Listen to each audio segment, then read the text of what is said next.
to the new Marik Workshop from WBPL 76. This program is brought to you by Lady Red Productions, the Bear Digs Corporation, and a generous grant from the Night Owl Foundation. Why are you here? Cat, will you stop chewing on me?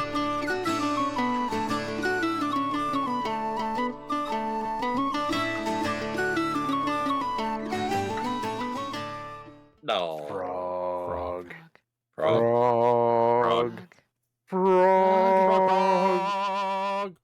Frog. Frog. Mama Squeak. God damn it. Mama Squeak. No. Mama Squeak. Crab. Ooh, woo.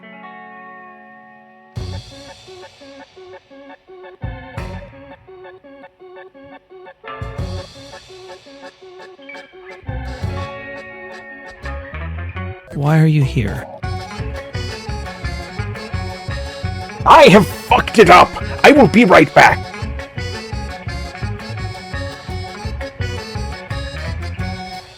No! How?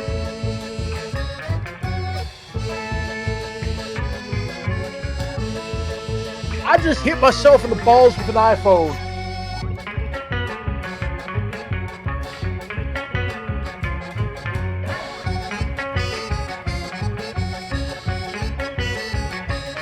Somebody quote that. Grandma's...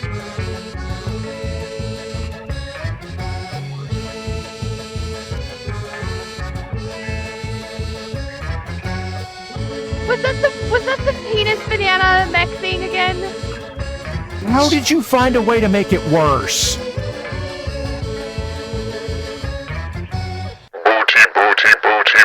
Booty, batch all.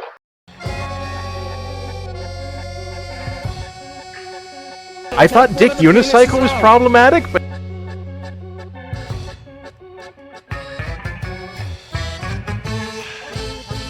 Yeah, put on the maid outfit.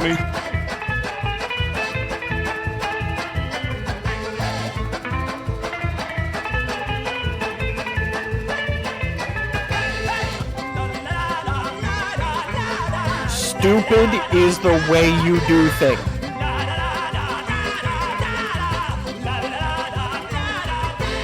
I would so download feet.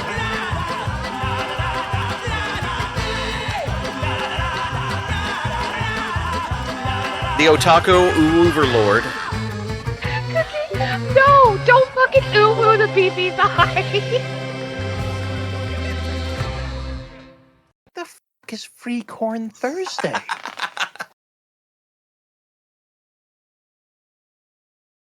So, fun side note, if colorblind people can't see the contact mines,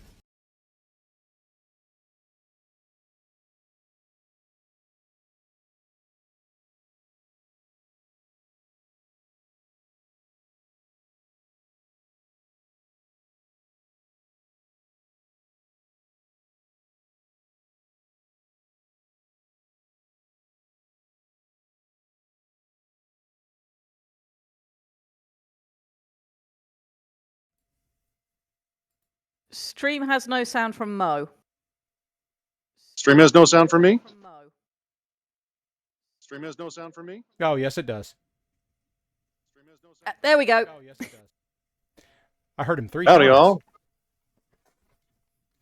Hello! This is okay. Are we good now? We are, well, Are we good I back mean, in the studio? we're as good as we can be. Ladies and gentlemen, it's the new Okay. Marik Workshop, live-ish from Adepticon! Howdy, y'all. Like, this is OK Mo, live with WBPL 76 con channel. I am, of course, running around doing con and mischievous things, both Battletech and art related. And I managed to run into two very good friends that I actually have seen at and had at a couple of the arches that I've worked with. Both a few artists you may have known. One is Charles Urbach. He has done various arts with Magic the Gathering, Star Wars, Legends of the Five Rings, 7th Sea, Doomtown, and EverQuest. And my other friend is Lisa Sell. She is a wonderful sculptor, does these lovely sculpted masks out of acrylic with hand-painted acromats. And she also happens to be one of the sculptors for Dwarven Forged Terrain. So unfortunately, because it is still a live con, we're still unfortunately having customers for all their booths. So once one of them frees up, we will have a few moments. Chad, if you'd like to ask anything of two very incredibly talented professional artists, and see a few of the things they get to make and get to do, this would be a lovely time to do so. You know, this Also, okay, Lisa, don't worry. Just showing off all the lovely things they make. So, Mo, while we're waiting, why don't you go ahead and tell us about some of the things that you've run into out there in Adepticon that are cool beyond cool? Well,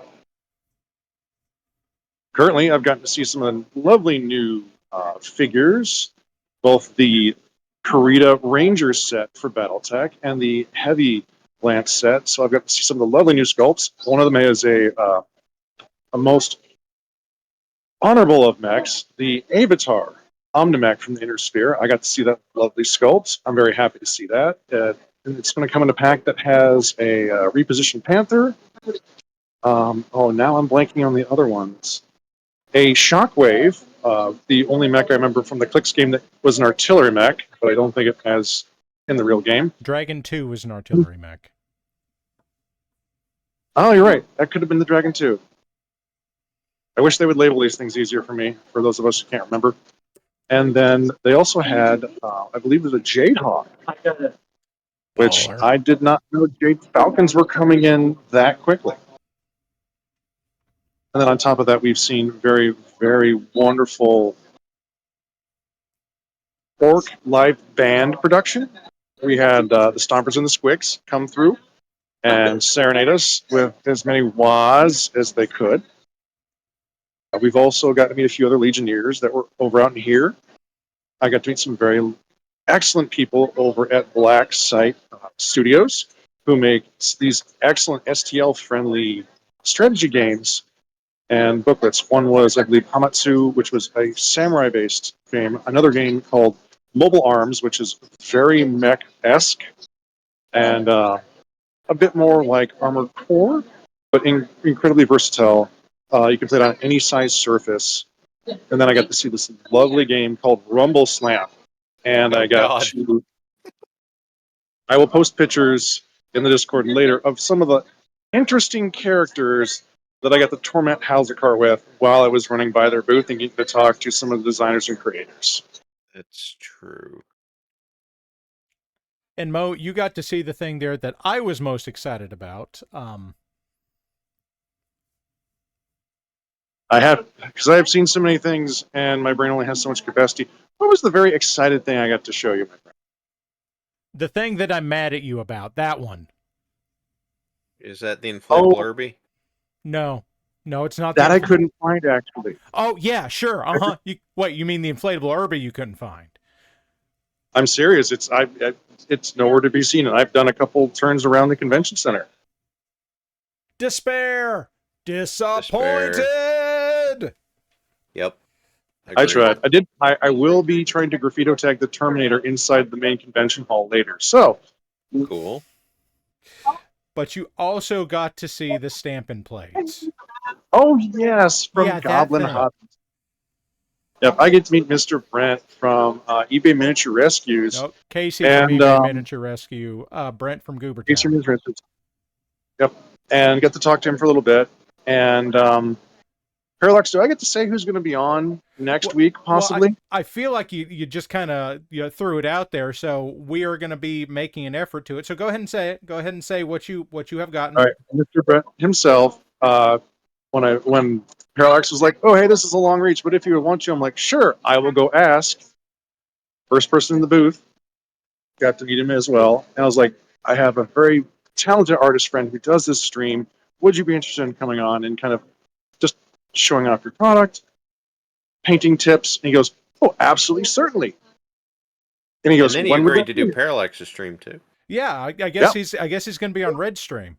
because that's the Yep, talented there it is. artist. My Crispies, apologies, surely Con Brain is Crispies.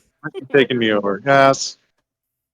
Oh, but yes, getting Parallax and Brett connected, that was a fun thing of like, oh, hey, I can do that. 1 second, let me go talk to the man.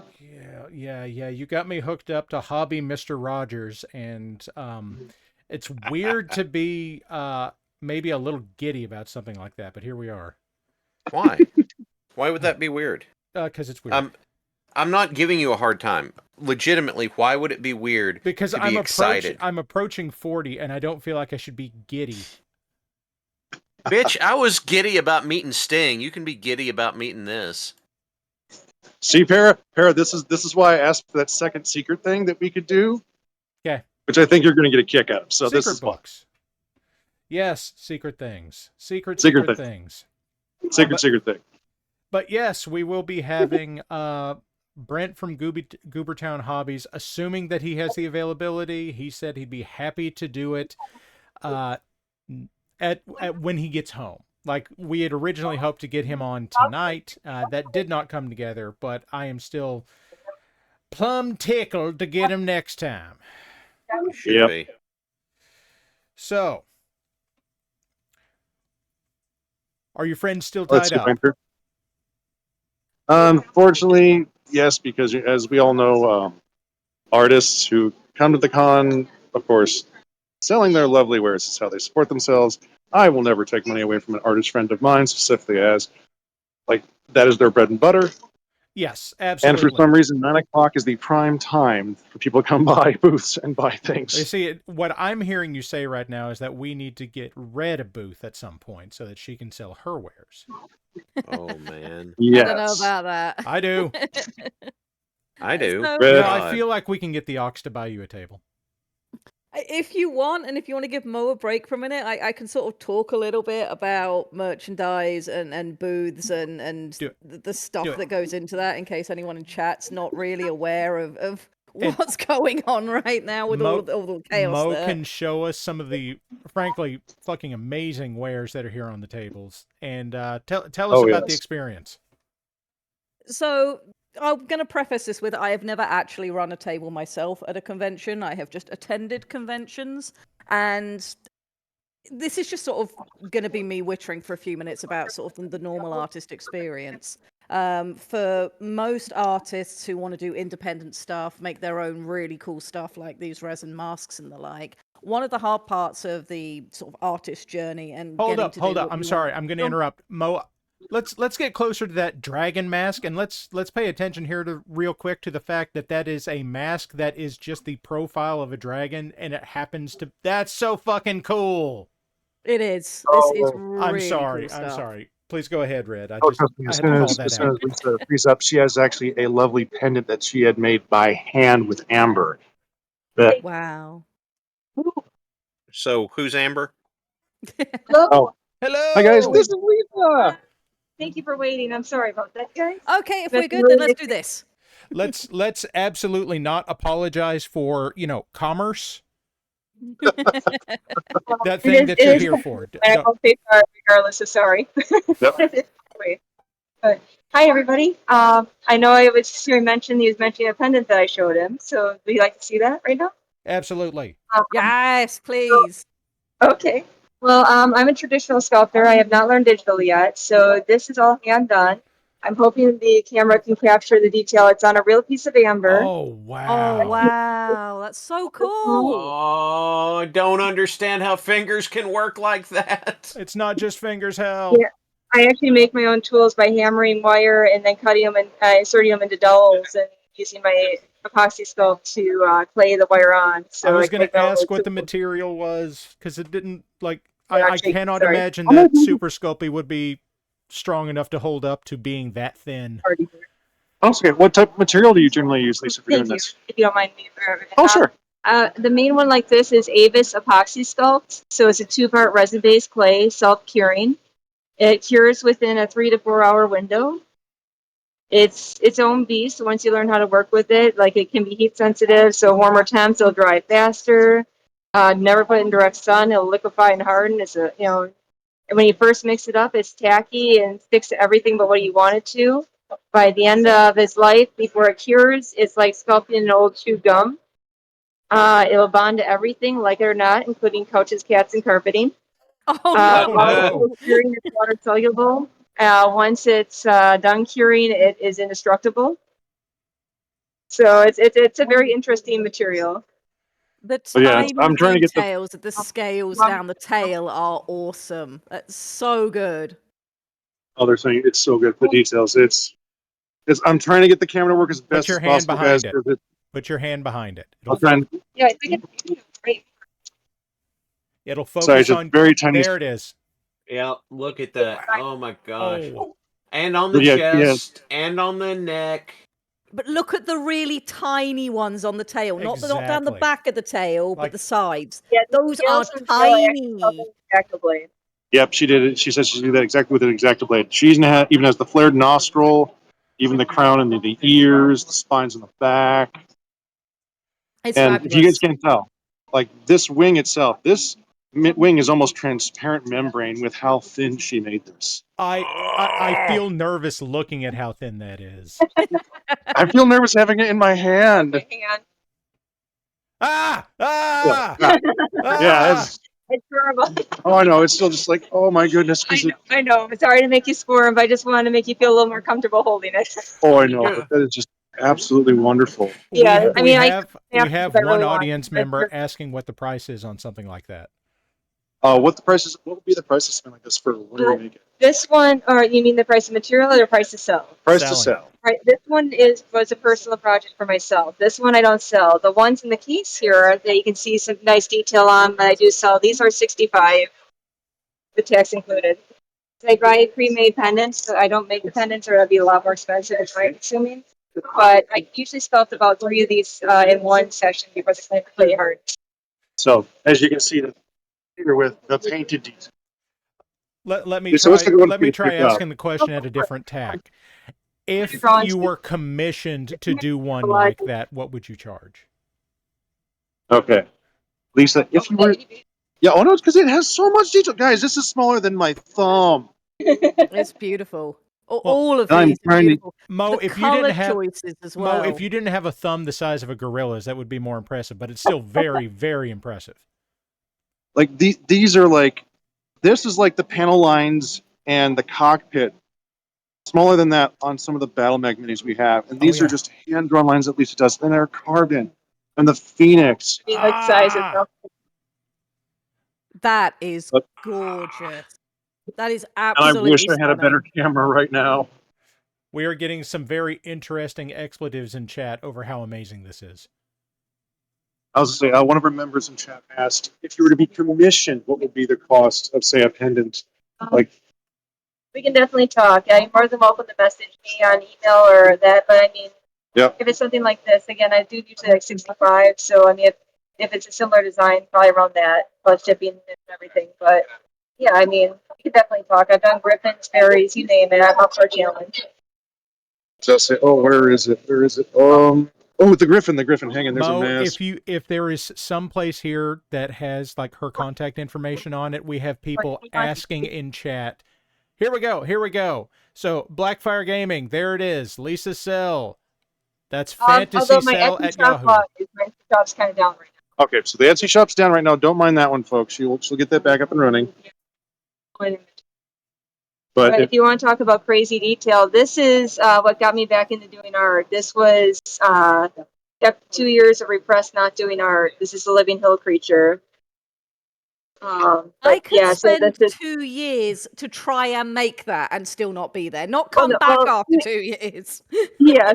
Well, I fell away from it and just a friend goes randomly. She goes, "I'm going to this random con I heard about out in the middle of Ohio. Just make something. They have an art show." I'm like, "What would I make? I haven't made art in a while." And where I was working, they had just dug up the road out front, just piled all the earth and everything in it on a giant mound right in front of the business. I'm walking, looking at the thing, and man, if that thing was alive, what would that be? And there he came. Yeah. See his big Cannot cap help but print have in a the earth. creative brain. That is amazing. Yeah, in 2 years I would not have come up with the idea of what if this mountain got up and walked, like yeah. It's beautiful, absolutely beautiful. In 2 years, You see all I the muscle and might gut, be big able hamstring. to learn how to do that digitally in Blender. There, Maybe. absolutely. Maybe. And if I could share a story, Absolutely. well, in this thing, I mean, I entered in the show. It was Con and the Cobb was the show, and it's just a small convention. They had a lot of really good artists, and they had a couple guest artists. I'm not one to really know names or fangirling people, and they had a couple guests there, and they entered it, and they ended up giving me what they called the Corny Awards for Con the Cobb. And the guest artist presented it, and they're like, and the one gentleman takes me aside and goes, "Girl, I think you really have what it takes. I see a lot of artists, and if you want to pursue this, I think you could do that." And the other lady said the same. I was like, "Okay, people I don't know." And I mean, I was regretful, but I didn't know who they were. And people at the end go, "You don't know who they are." They said, "Go home and look up Larry Elmore and Sandra Garrity." And I don't know if anybody knows those names, but Larry Elmore is one of the grandfathers of fantasy art, and Sandra Garrity is an amazing sculptor who made a whole bunch of stuff for like Rel Partha, game companies. I mean, I'm just like, holy cow, these people believe in me more than I apparently do myself. I gotta look into doing this if I want to. I'm very Here I am quickly under going to pull an 16 years. image into the window. Chat, you know who Larry Elmore is because this is Larry Elmore's work, okay? Okay, apparently she's showing them some stuff. She actually has Yeah, the cover of the red box. I'm showing them the cover of the red box. Ah, It's just psych. wow. Yeah. That You get a is, corny and you yeah. want to just serendipitous. Thank you for letting me share. Yeah. But yeah, Larry's been a friend since. He actually owns one of these. Oh, nice. Do you want to tell them about the kits? Because as you told me before with I want to hear about the kits and I want to hear about Dwarven Forge. Just before that, Hey. can I ask for one thing really quickly? Sure. Mo, could you show Lisa's card again so that I can pin her details in chat for the people who are curious? Yep, she's going to pin this because the chat wants to know more about Okay, okay. fantasycell@yahoo.com. Thank you very much. Thank you. Perfect. Does anybody have any questions about what I use? How anything? Any questions for me?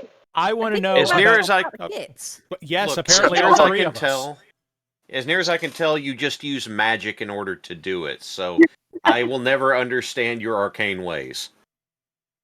No, not at all.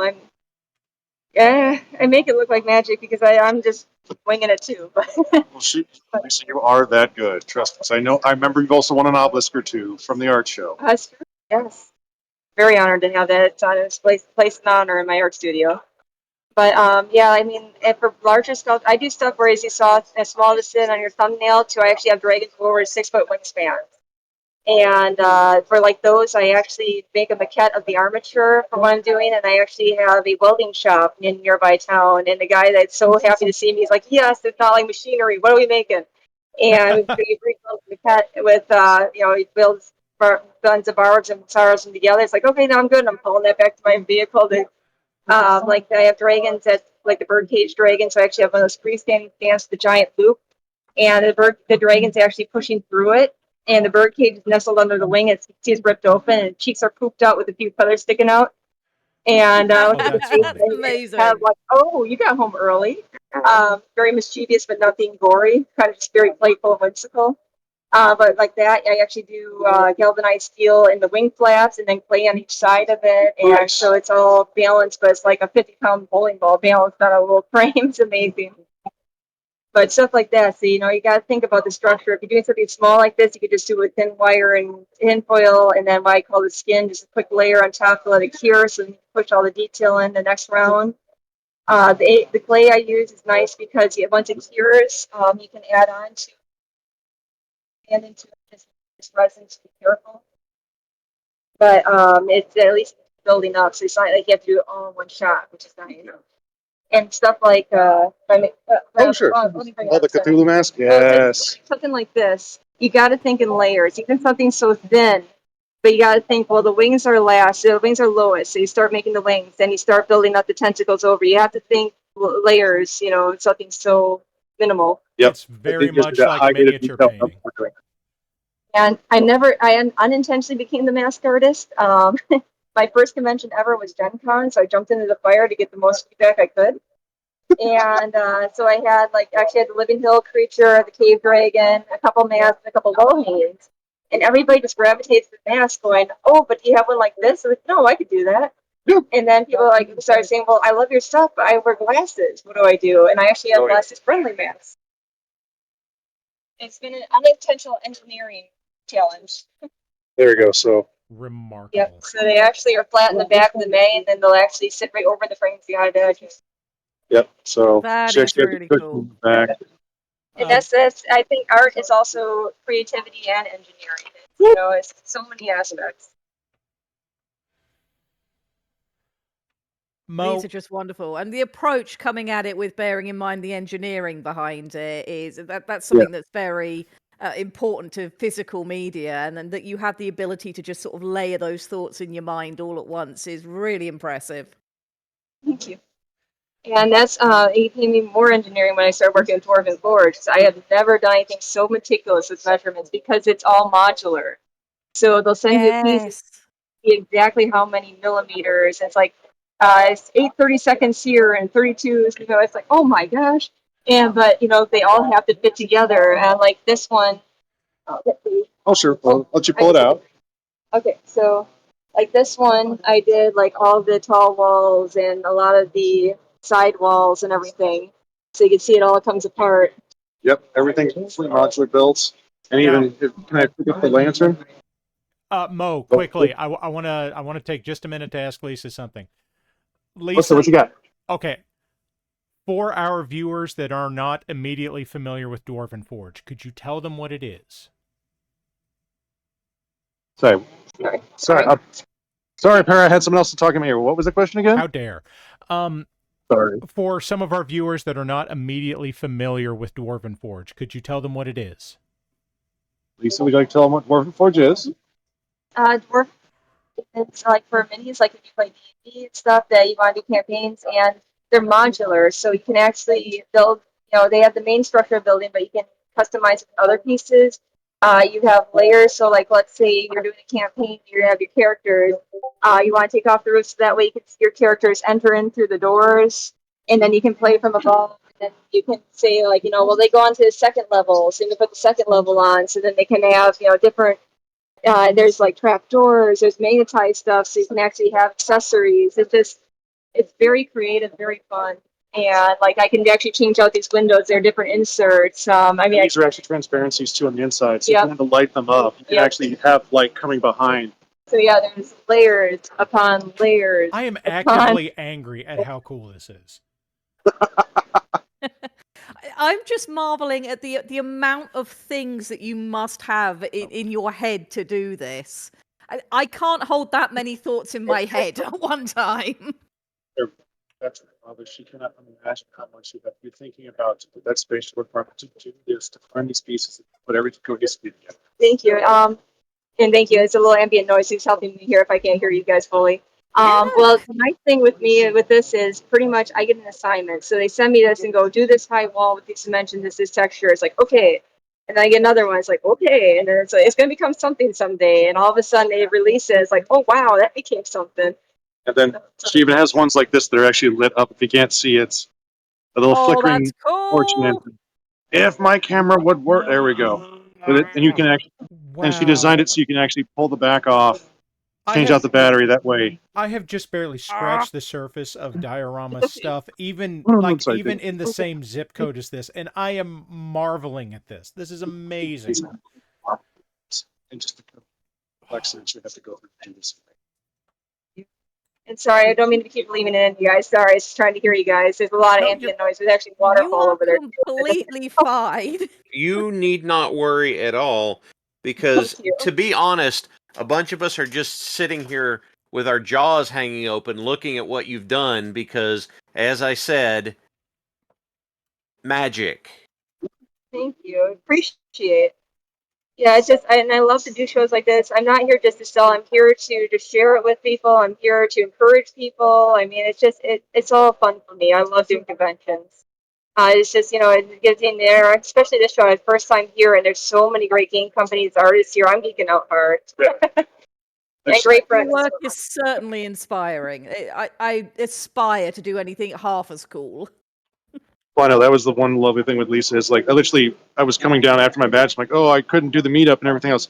Saw Lisa's art, saw Charles. I was like, I have friends here, and ran down immediately. Yeah. we're so happy to see you.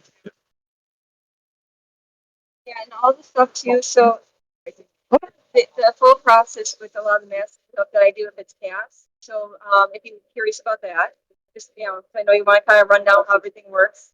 Absolutely. So basically, I help the original. It takes 1 to 2 weeks, depending how well it's working out.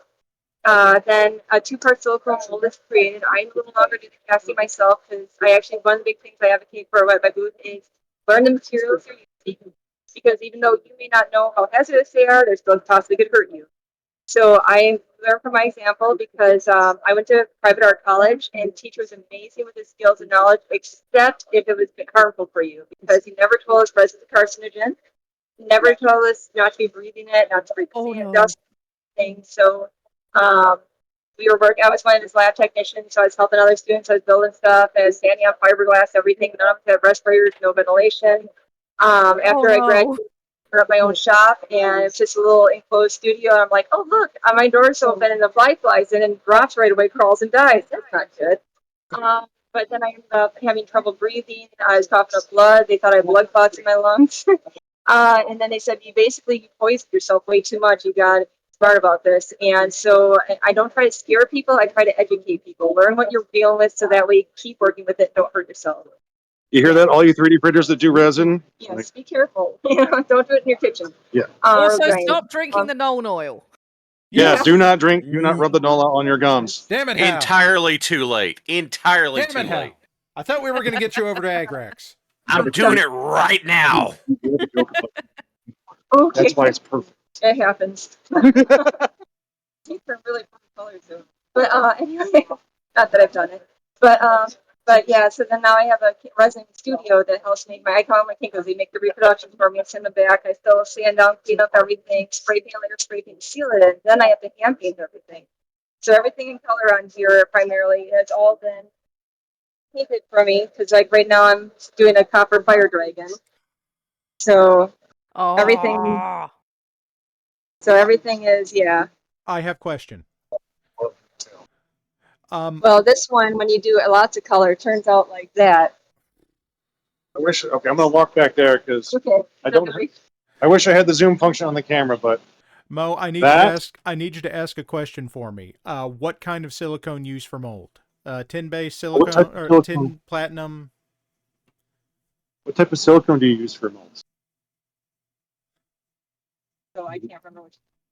I'm sorry. I can get you if you message me if you had a question. You can message me. I can get you that. Okay. I don't. At the end of the day, my brain is just like, no, I'm not. Yeah, if whoever's in chat wants to like poke at me, I'm going to be at Adepticon. I can ask Lisa that question. We can follow up with that if you need to. That's right, chat. Mo just invited all of you to send him messages right now. Every one of you. Do it. I bet you. I dare you. I dare you, chat. You can also send inquiries for Lisa's awesome work to the email address that is pinned in chat. That's right. In case anyone's drifted in since we started. Thank you guys so much for letting me. Is there any other questions for me? So I just don't want to miss anybody if they have questions. Yes, I have a question for you. How does it feel to be so rockin' cool like that? I don't know because I'm not. And also humble. Yeah. Well, it's just like Red. I mean, I just like creating art, and just hoping people enjoy it, so I can keep creating art, So. Yeah. Okay, Lady Red, I'm gonna say this right now. When you finish up working on Shoral,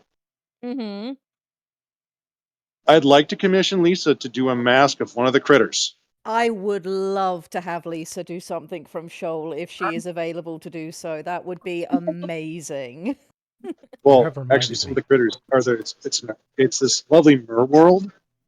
So doing something themed for that, we would love to do that. Have you back on, show it off. Yeah. That would be the coolest thing. I'd be happy to cover the commission for that, since I know all the work and I know all this. Like a fun story I have with Lisa is a couple years back, she came out was one of these lovely tiger front masks from Legend of the Five Rings. She had these the first year with the lovely reds, with the lovely blacks, talked them up so much. And then I was talking about the Fox Smash, and it's not out here anymore because I think it got sold again. There's a lovely fox mask like this that was bronze, proper whited snout and everything else. And I spoke about it so much to all the con-going public that they bought her out. Lisa comes down to me in the art show and says, Mo, I'm so sorry, but I sold the mask you wanted. And I was like, no, that's good. She goes, no, don't worry. Literally paints another one of these that night and hands it to me the next morning. I'm angry at how good that looks. Yeah, it's just so good. It's beautiful. Now, is that hand painted? Is that airbrushed? Like, I. Oh no, Lisa, hand painted with brush or airbrush? Oh, I don't know how to airbrush. It's all on brushes. So I need. yep. So yeah, Tara, all that blending, that's all by soft brush. I have somebody I know, my art mentor, who needs to see that and is going to squee. Well, she is going to just absolutely love that. It's a good thing we have a VOD. Yes. This is true. This is true. I can hear that mask. I can hear that mask. It goes ring, ding, ding, ding, ding, ding, ding, ding. I hear that every convention. Yeah. Oh, but any other questions from the chat? Chat, did you all have anything else? I've been getting a lot of comments that are basically I'm trying to shove money through the screen and it's not working. I want to pay you money for your... Like, I think someone might have accidentally damaged their computer and or phone at this point trying to shove money through it. Someone has damaged their computer trying to shove money through the screen because they want to pay you for your commissions. You guys are after this show. I'm hoping by next month, or within a couple weeks, I hope they can get a few things up on Etsy. But otherwise, if anybody does want to ever order anything, you're more than welcome to contact me on Etsy to say, can I order, what you like. It's just usually lately my local inventory's been low. Yeah, it's usually like this back-to-back shows. I was just like EuryCon last weekend, and so I can't necessarily list stuff if I, might need it for a show. So more than welcome to contact me. I just can't supply my Etsy so much right now. Yeah, can't be in the workshop if you have to be at the convention. Okay. One quick follow-up question. Yep. We've got your contact email. We've got your Etsy. Are there any social platforms you're on so that we can look at stuff? Do you have an Instagram? I need to get better with that. I'm notoriously bad at technology. I mean, I know your strengths and weaknesses. I mean, I froze a TIE calculator in high school, and teacher was impressed. So was I.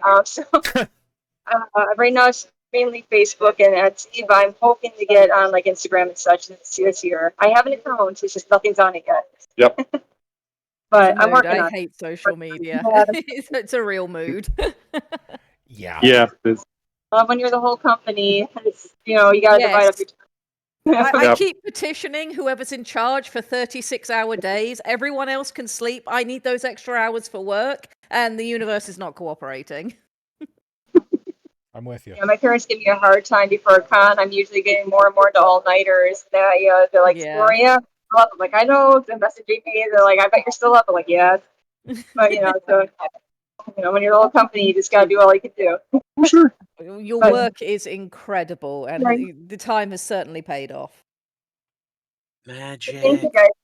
Any other questions? I just don't want to be keeping everybody, but I would like to answer questions and obviously anybody if you have anything. Sure. Anyone else? I'm not seeing anything else right now, but I am certain that if anybody else has anything, they'll let us know or they will email you directly. Mo, would you very kindly show the contact card one more time for anybody in chat who wants to find Lisa and her awesome works? Oh, there you go. Okay. I wish I had my tools here. I'd love to show you guys. Oh, the sculpting tools. Yeah, I know. If we do a commission for a piece for Shoal in the future, maybe that's something we can look at, is the tools you use to make it, because that would be very cool. Honestly, like getting a video of it in progress would be astonishing. Sculpting and everything else. Well, and if you can do it, if you can contact, if you want to talk with me in my art studio, you can see one of the birdcage dragons I permanently have behind me. She got damaged, so Bandit's in my studio, so you can see a giant dragon, and I might have some new stuff too by then. Oh. This is dangerous. This is going to happen, but it's dangerous. They can see different scales. Yep. This sounds like when I carry out the move here in a few months, we might have some filler content. So this is great. Oh, nice. Para, are you giving me responsibility? Yup. Yep. Oh, There has been one more question come in from chat. Oh, did we lose Mo? I don't No, want- there's Mo. no, there's Mo. Hippocampus Hamster asked, just one final question. Does she only do fantasy art? Do you only do fantasy art? Have you ever? Because like, there's some steampunkish stuff in here. yeah, there's. But I mean, I have like a mermaid mask. I do other things. I personally prefer creatures over characters, over humanoid characters. It's just, I guess I always did that even since middle school. I said, well, everybody knows what first looks like. Everybody knows it looks a little weird, and it's always fun to kind of snake that kind of character that you kind of stuck with certain parameters. A creature could be anything, you know. I mean, it could be a living hill. A dragon could have two heads. You know, it opens up the realm of creativity, I think, more. But it doesn't mean it's more or less of a challenge. I mean, I personally find human characters more challenging to myself, so I like to stick with doing more fanciful creatures and such. Nice. In my trying to limited think. experience with physical media like this, Hard Edge I is I pretty just difficult. realized you have a picture of the mermaid behind you. Yes. Hang on, guys, because I don't see the mermaid mask down here to show you guys what it looks like. Mermask. So I'm going to walk back here. Mermask. Unfortunately, you can't see the figure very well because she's straight Wow. on. But yeah, it looks like you're able to see her This is body's on one unfair. side and around the water on the Oh, other. wow. And then the celestial dragon as well. This is Emotion in that. So cool. Then Someone one with the summoned the lion, that was eternal dragon on that dude's face. Yes. Yep. He now gets one wish. Just for one. Game of Thrones Lannister wedding. Oh yeah, that's the Lannister wedding mask that she made as well. Lions holding up the sun. Oh, they're so good. Magic. There we go. Okay, Phoenix feather mask as well. Okay, Mo, go ahead and tell her that she has the co-hosts here and 71 people in chat absolutely just drooling over this right now. Oh, it says you have the co-host. My fellow co-hosts are actually jaw-dropping at awe with how wonderful all of this is. Thank you. And how much detail and how much beauty put. I don't know if they saw the 2D work, but like that one, I was actually Origins Game Fair, if anybody's heard of that. I was the artist guest of honor in 2019, and I had to do the cover of the program book. And so the name went up here along the top branch and some information down below. Okay, Red, now it's your turn. How mad are you looking at how cool that is? I don't get mad. I just get I get little flutters of, oh my god, I wish I was even half this good. And it makes genuinely so happy for creators who are clearly so passionate about what they do and want to inspire and just make the coolest things because that's how their brain works. It makes me happy, not mad. Thank you. It makes me happy. That brings you joy too, and I'm sure you're more creative than you give yourself credit for. She's She amazing, is. and she doesn't accept it. I love all of this. Your work is incredible and very inspiring. Very, very inspiring. I just don't want to take too much time where you don't get to see Charles as well, so I don't want to. But is there any other questions that I can help answer? I think we've gotten everything from chat at this point. Okay. I just want to make sure I don't want to leave anybody out. Thank you. And I really thank you, everybody, for this opportunity. This is amazing. I really appreciate it. And thank you for your patience. I'm sorry that family came up last minute. Oh no, It's fine. Thank you for talking with us. We really appreciate your time. Yeah. Yeah, you're. Always looking forward to this. We're excited for the offer and definitely want to do this for you guys. Yeah. So thank you, everybody. And I hope I was helpful and hopefully inspire some more people's art. You know, feel free to reach out to me anytime. I'm really Absolutely. hoping that some of these people in chat will take advantage of that email address. That is. We'll have it to be continued with another mask coming up. Yes. Thank you, everybody. I'm sorry it's been a little hard to hear. There's a lot of ambient noise in this area, so I do apologize. But Yep. thank you, everybody. Thank you. And, sure. And now we go from looking at beautiful art back to Mo's face. We all know I am a piece of work. We all know that. Oh, yeah, I don't know what kind of work, but The kind that almost gets deported by the Greek Navy. yep. Not. Oh, the fun part is if anyone can find me tomorrow, I will have the Cargonian flag on its stand in the open gaming session to claim my table so no one takes it. frightening That smile sounds is excellent. frightening. So if you're going to be in character for that, Mo, shouldn't you like gather a bunch of tables together and say it's one and put your flag on it? You do realize I'm going to be taking 3 of the 40K tables. You have a Yeah, that'll be friend. worth fighting over. Yeah. Nerds. Yep. Yep. I already had a lovely discussion with one of the hosts there. He's like, "This is yours, and this is 9 mil. So that's BattleTech. Yeah. What if I use the other ones? That's not 9 mil. I know. Oh, God. Land of stolen things. Yeah. This sounds like one of those maps where you're going to end up with, well, you'll actually have enough range to call for using artillery. That is true. Now, tell us what we're looking at here. I know that there are still customers poking about here, but... These are some of the most wonderful works. Actually, I know the name of this one. This one right here. Oh, this is Jeff. Bookworm. Bookworm. Yeah, this is Trout. I am Bookworm. Ah, book WYRM. That Bookworm. And that is a extremely cool dice tray. Yes, they're all snapped together, neoprene, lovely, crushable, not get tornable. Oh, I love it. And I think this is Into Adventure, if I remember it correctly. But this actually won Best in Show. Look at the lighting on that. Yep, but here's the fun part, because I'm going to ruin the surprise, because I know Charles will talk about it. Charles actually does all of his work in pencil, and then scans it. So all of the originals for these were done in metallic pencil. You've killed me. I am now the dead. Oh my god, that's incredible. So, and it's like I wish I had the originals in front of you guys. You'll done a few other lovely. Oh, that's a very bad seat. So we get some very very cute things. Look at Cat. Oh my Look at Cat. Cat. Cat. Oh, cat. Cat. Meow. Someone redeem a pet. All right, I will pet. I am pet. I am pet cat. I am pet cat. I am pet cat. Yes. You see, there it is. Titus Urbanicus just redeemed a pet. And Chocobo 9. And Chocobo, Geth, and Geth, and Red. Yeah, I'm helping. Lots of pets. I'm also going to pet Dragon, because it is Yes. Dragon. Pet Dragon. Pet the Bookworm. That's Squick in a dice tray. Just a whittle guy. Oh God, it is Just a Squick in a whittle dice guy. tray. It's just baby Squick. Do. Baby Squick. I hate it. Baby Squick. Do.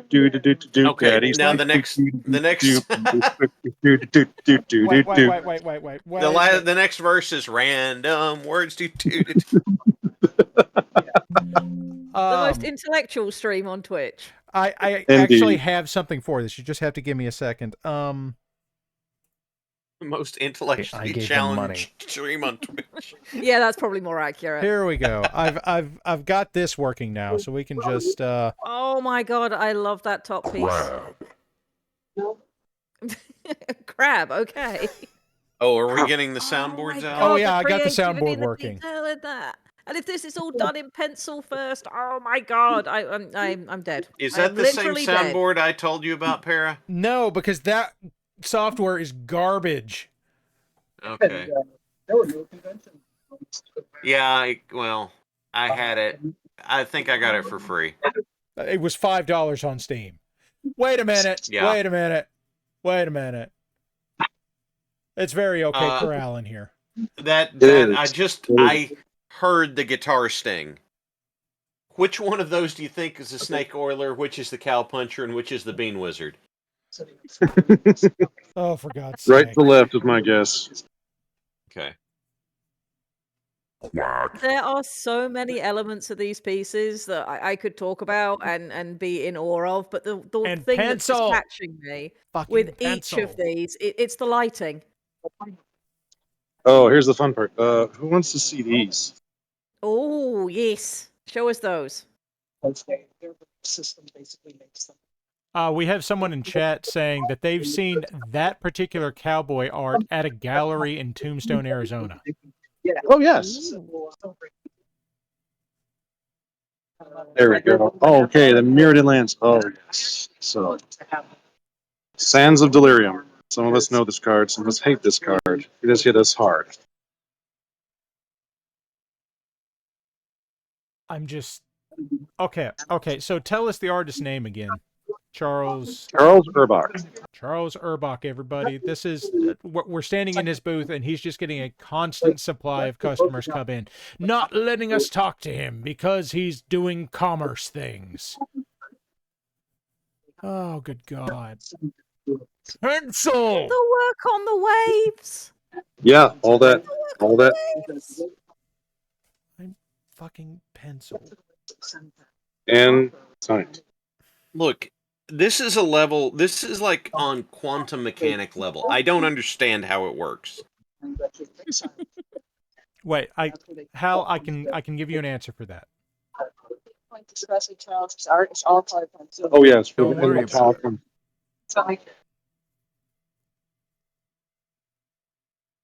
the light off of the wall. Oh, no, his grasp of light and And it's you a could numbered give me print. 1,000 years and I'd never be this good. Don't say that, Lady Red. You will. Red, you don't give yourself enough credit, and this is me saying that, I think, for the 54th time. We've got Rimward Herald here in chat saying every year he goes to Origins and buys like 3 prints and has him sign them. One of these images is his current mouse pad, apparently. Nice.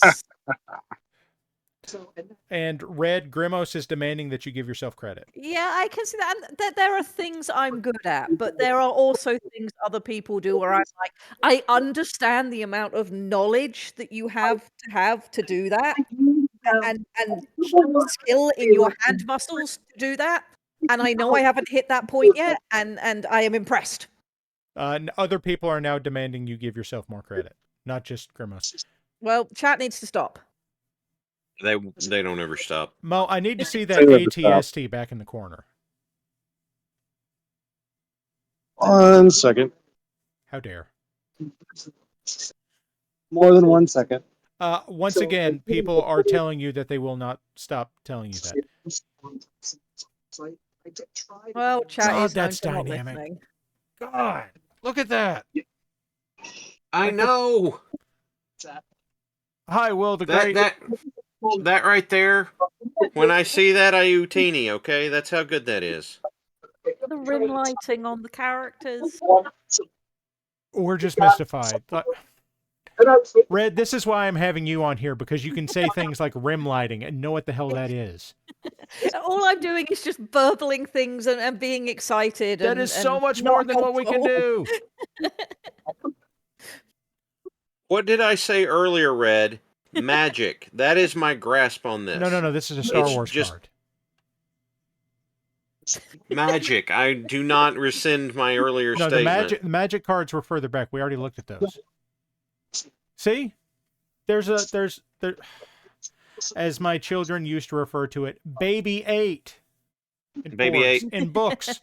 Why porgs in books? Well, it's how story else are time. dogs going to get educated? Story time.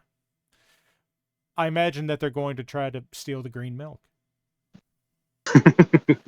They're pogs, so yes. Oh, now they're pogs, so we're going to hit them with a slammer. So I keep a stack of them in my Saturn V rocket. Show me Dragon and Kit. Dragon and Kit. Redeem Dragon pet. Kit. No, further left. Dragon Kit. Redeem pet. Redeem pet. Is a good kitty. There we go. Now we're getting the pets in. Yeah. Yes. Who's a good They have kitty, been Dragon? redeemed. Yes. We have borne witness. And the bookworm bookmarks. They're bookworm bookmarks. Bookworm bookmarks. Look at all the detail in this. This is like when I do a goop piece and hide like references and little things and tons of tiny stuff in, only like times 1,000. Yes, like there's a Mountain Dew can and a gelatinous Mountain Dew coming out of it. Gelatinous Mountain Dew. That seems like the kind of thing that you use in like a modern D20 game to ambush your character, ambush your players. Gelatinous Mountain Dew engulfs you and rots your teeth before it does anything else.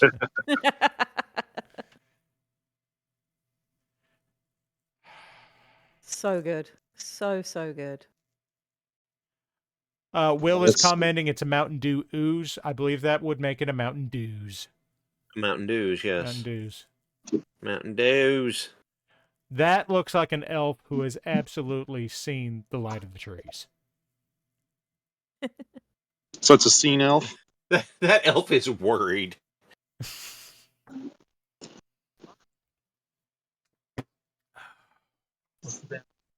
Be very quiet. Zara. Look, it's a CCG that's not magic. Did you know those were still allowed? No. Okay, no, that's not true. Yu-Gi-Oh! And Pokemon exist, don't they? I guess that's true. I thought all the rest of them died out in the 90s. Well, I mean, there we go. They can't all be as tremendously successful as what was it? Dragon Dice. Super Deck. Spellfire. Spellfire. That's the one I was thinking of. The game is terrible. Oh, I love it. For Death Excavator. Yes. Wait. Look at the. Is that a Pikachu? Oh. No, up to the right, like that one right there. Yeah, that's a Pikachu. that is 100%. And that's Catan. Well, that's Wizard's That's Chest. D20. Yeah. And that is that's a loot goblin from Diablo 3. But or Green Lantern Power Battery. Or I was going to say Golden Axe, but yep, the Boom Tube box, Wolverine's Gauntlet. Got a mother box. So cool. Cap Shield. Series of Wand. Future Wand. Doctor Who's a rather and hat. Gallifreyan looking scarf. And hat. Hat to match. Hat. Tom Baker hat and Tom Baker scarf. Mm-hmm. What's the icon at the top of the door frame? Because that's absolutely where I would hide something. The lion's head. That we could call it Aslan, but that's Azeroth. That's Azeroth. Yep. That's totally WoW. Okay. Oh my God! I called out a WoW reference. Somebody, please come slap me. I can wake your kids. If you give me a couple of weeks, I can do that in person, House. Do it. Sure. Do it. What?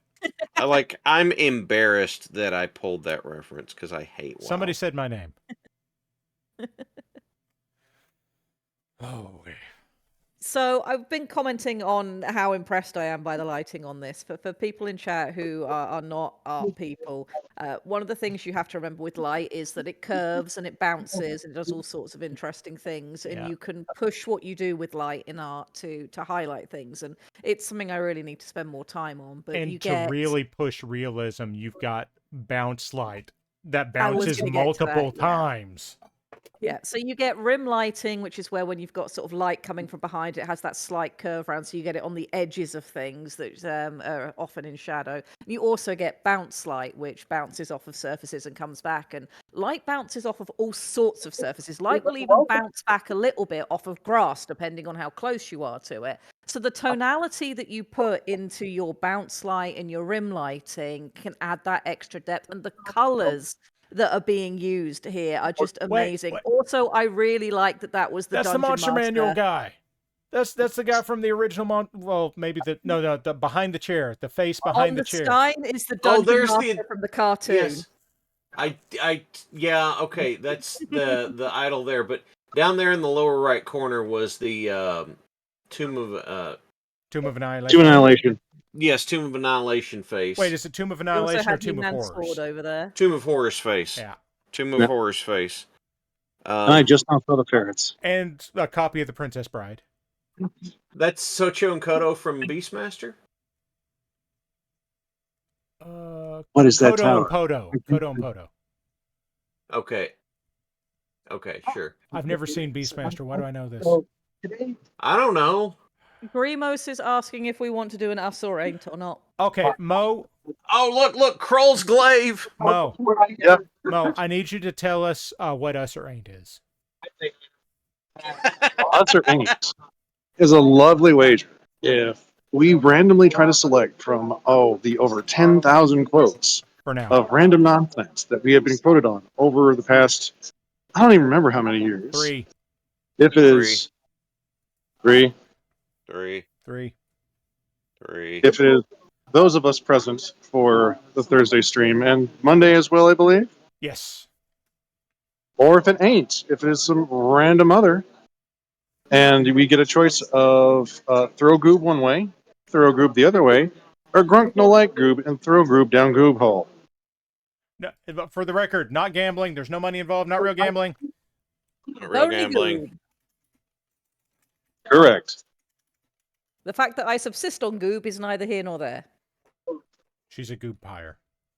Chewy I goo. I have But carefully all good. measured out my goob to hopefully last until June, and then there must be another donation drive. Yes, and then, well, I guess I'll go ahead and say, probably at some point in June, there's going to be a hiatus of this stream.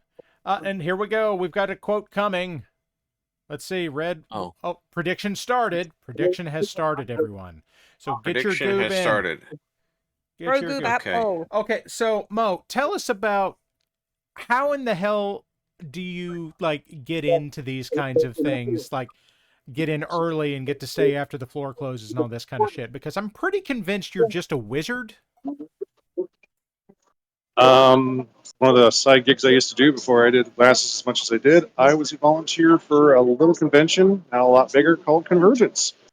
And I originally volunteered to do security, layouts, and artist liaisoning for our show. That was 15 years ago. And that has continued, and every time I've seen an artist that I've either met for their first time at the show or like coming through, I always made friends. Like just the amount of like, oh, okay, Parallax and Lady Red, this applies to you too. House, this also applies to you in different ways as well. What did I do? It's your fault. Skill and passion that you put into things is most certainly observable. You can tell from something that team puts their effort, their heart, soul into, and it is absolutely seen. It is something that you must. I make sure to go out of my way to tell people that it is seen. It is wonderful. It is something that should be kept up and made and put basically in making beauty in this world with the things that you're making, not just on one thing, but on everything. For different backgrounds, different textures, different mediums. My mother did this when she was younger, did it through photography and lithography. I got to see that and just be in awe of it. Now, getting so lucky to do this, I'm literally realizing that there are regional communities, and I just am so lucky to bump into people, run into people.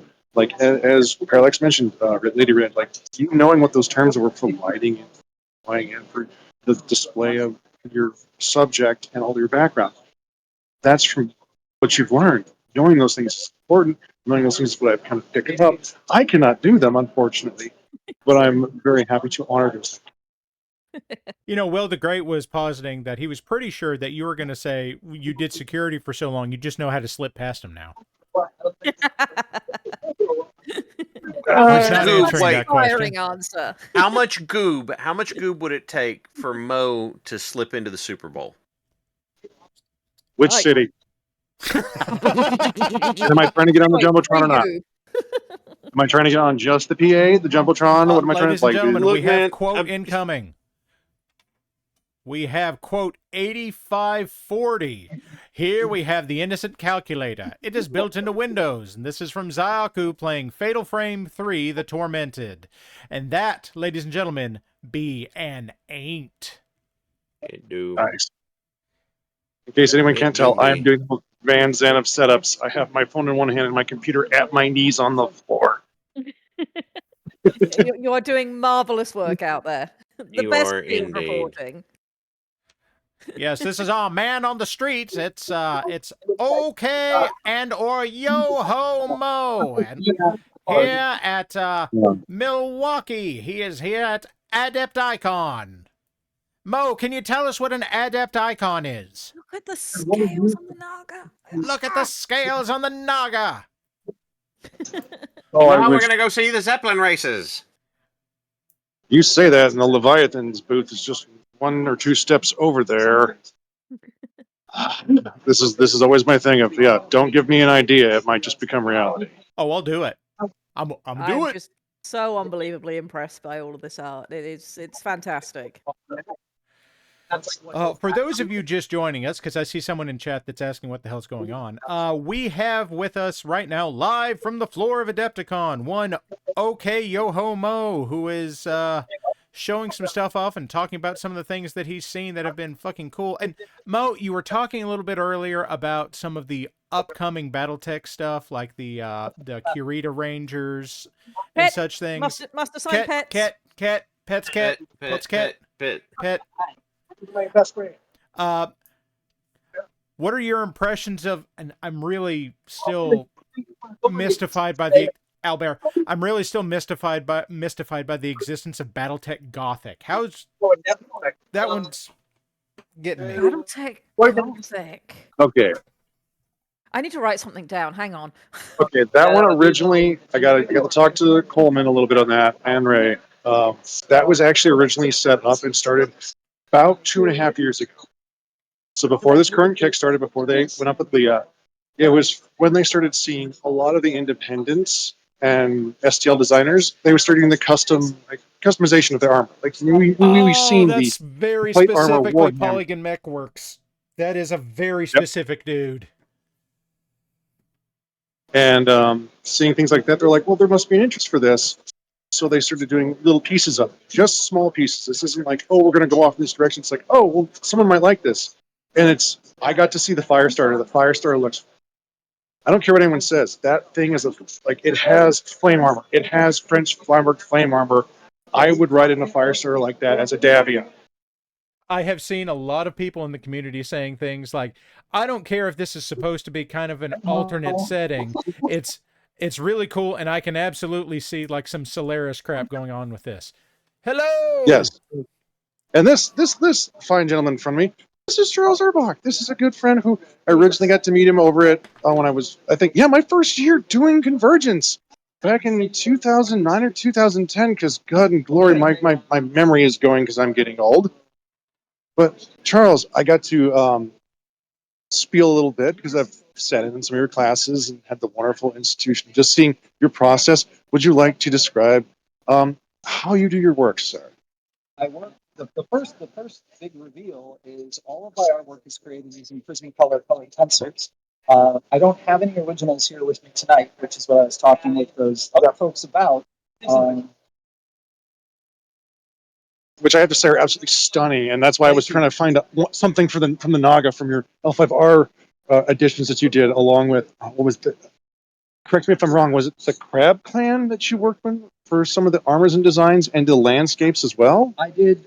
My first political card game I worked on, which was my introduction to tabletop. I've been working as an illustrator doing commercial graphic design. Not high-end, accounts for Nike and stuff. We're talking like fish markets and regional publications, things like that, which actually taught me more about the business of being an artist and working.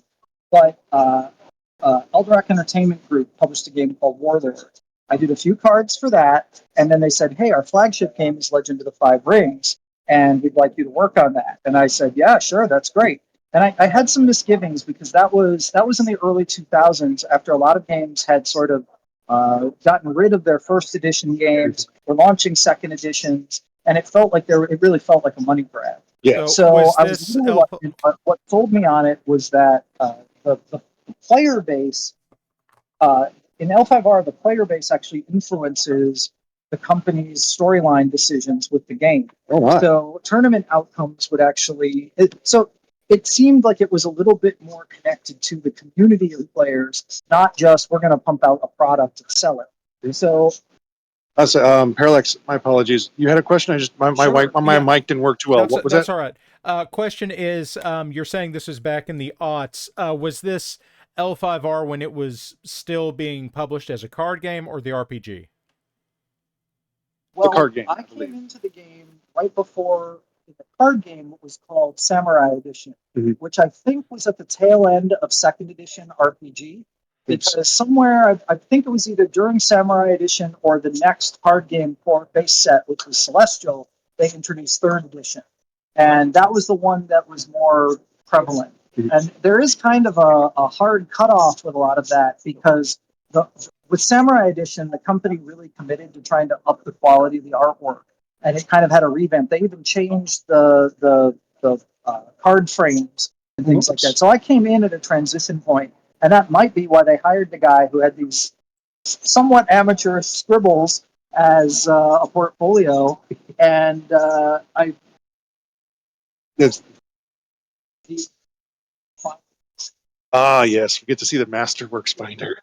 Dun, Well, dun, dun. Oh, you have absolutely all of my enwrapped attention right now. in here specifically to show that when you start out working in gaming or for companies, things aren't always as strong as when you fill up, later on when you've learned more about the world, when you get more input from the players. This is actually Call of Cthulhu. Cool. They did an error print, but these are pretty rough. You might not notice that looking at an 1.5 inch wide card thing. I don't think any of us would think this is rough. I think. Yeah, they're rough. These horses are not competent. I know See, what everyone- he means, but at the same time, they are exactly the quality they need to be for what they were going to be, and I'm still impressed. I appreciate that. What I did successfully here was the tents. I actually was very, very happy with those because they actually became the design language that I used for the Unicorn Clan art. So what ended up happening was on my first assignment, I turned in. It was like these guys fighting. This one. There was a mix of card types, but there was one card that changed my entire career. My apologies, That's folks. an The glare of the excellent overhead perspective, lights. No, Walter. it's actually not that bad on camera. Okay. So this card was assigned amidst other random cards, and when they came back, I can't remember if it was the art director or the brand manager at Origins Game Fair in Columbus said to me, "Well, we thought your work was okay. Your character art wasn't so great, but everybody in the office really loved this Yosu Doju that you did. Would you like to do more cards with architecture?" And I said, "Well, I like money, and I wanted to do a lot of card art. Well, and we're talking, massive dollars here. But I wanted to take the work, and I wanted to build a portfolio of published card art. So I said, sure, I'll take more architectural pieces, because at that point they didn't have a lot of artists who wanted to do that kind of work. Now, I had no official background or training that made me uniquely qualified for it. I just was young and hungry. Willing, yes. Well, and so my next big assignment was for the Samurai Edition base set. And that included, I think, a total of something like 36 cards that I had to do in 3 months. And in L5R, every clan in the base set received, I think it was 2 stronghold cards. So I just started a series. Now, these are not actually in order. Some of these are later. Yep. There's a mix here.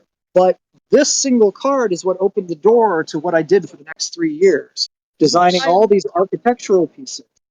I'm finding that really interesting because having very recently gone through online digital art school and looking at a lot of things as an artist myself, one of the things that's consistently coming up is if you're putting a portfolio together, the recommendation to have an architecture piece in it for the perspective work.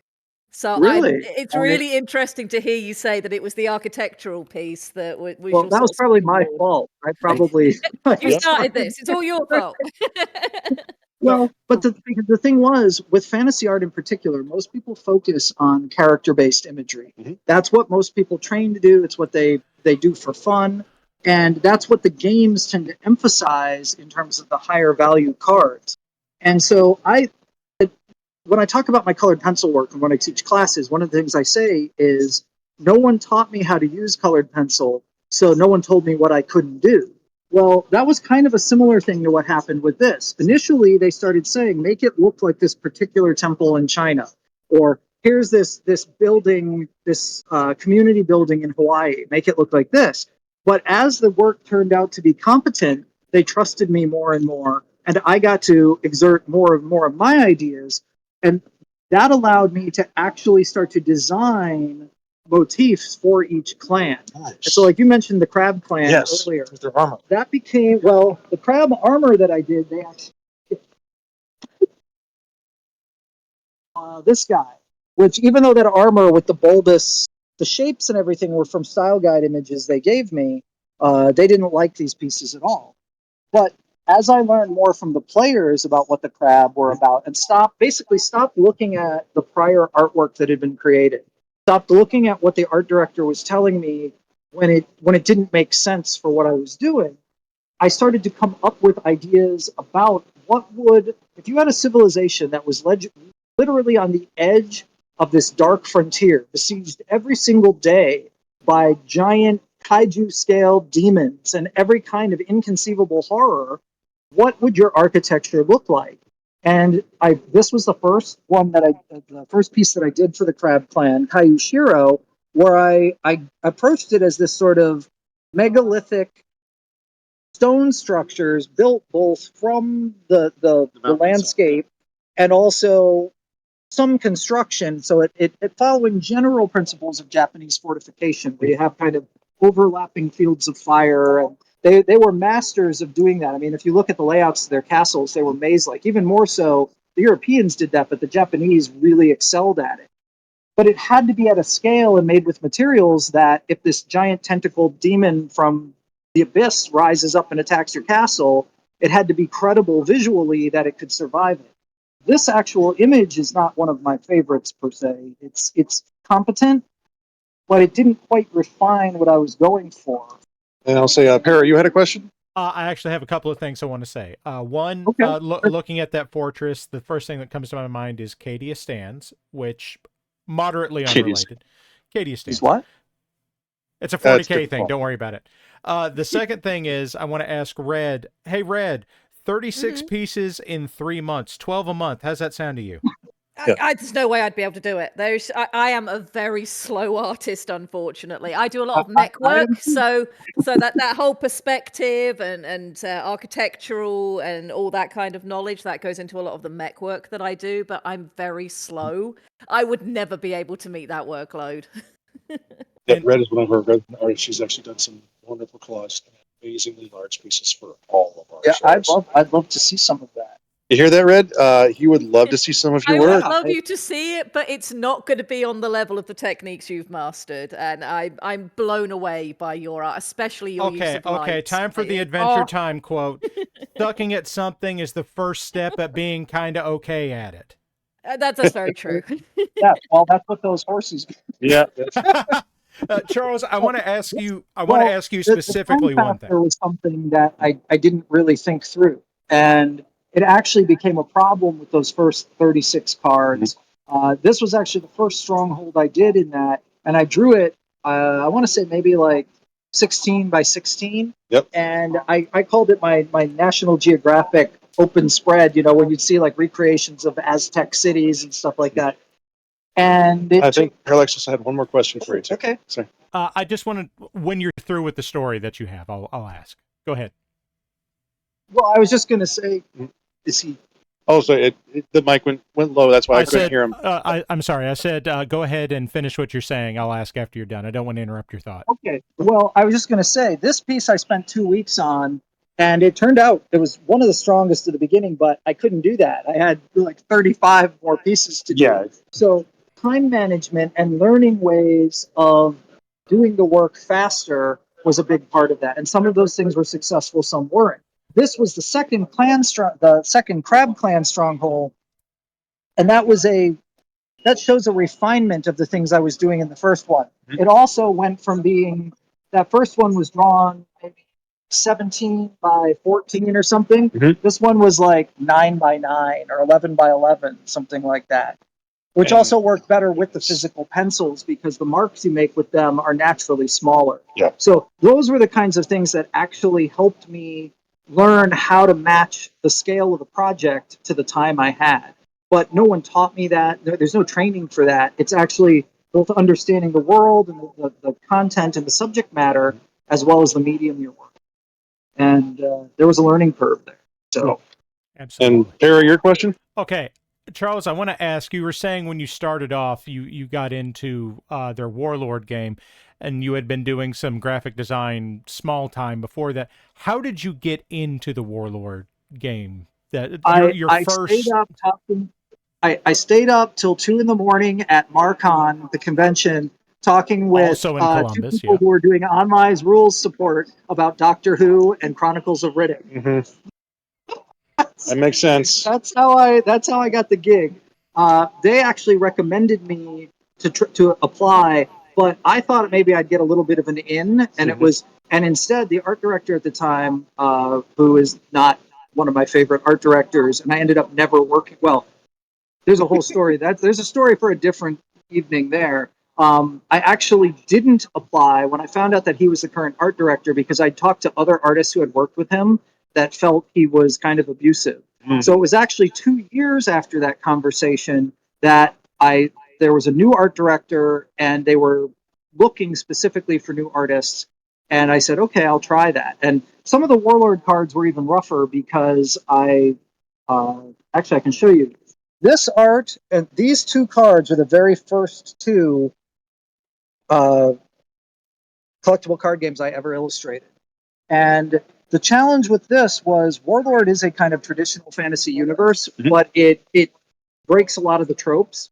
So like the elves are necromantic. They killed their gods. They wear human flesh and bone and stuff. Yeah, they did a lot of like role reversals, and humans are sort of beaten down and not really. I mean, they have soldiers and heroes, but they're not centered to the universe. The illustrations I'd drawn that got those folks' attention actually looked like a faction called the Deverenians, they looked almost like vampires. They kind of looked like superhuman goths, and they edged more on the sort of evil, manipulative side, but they were also powerful warriors.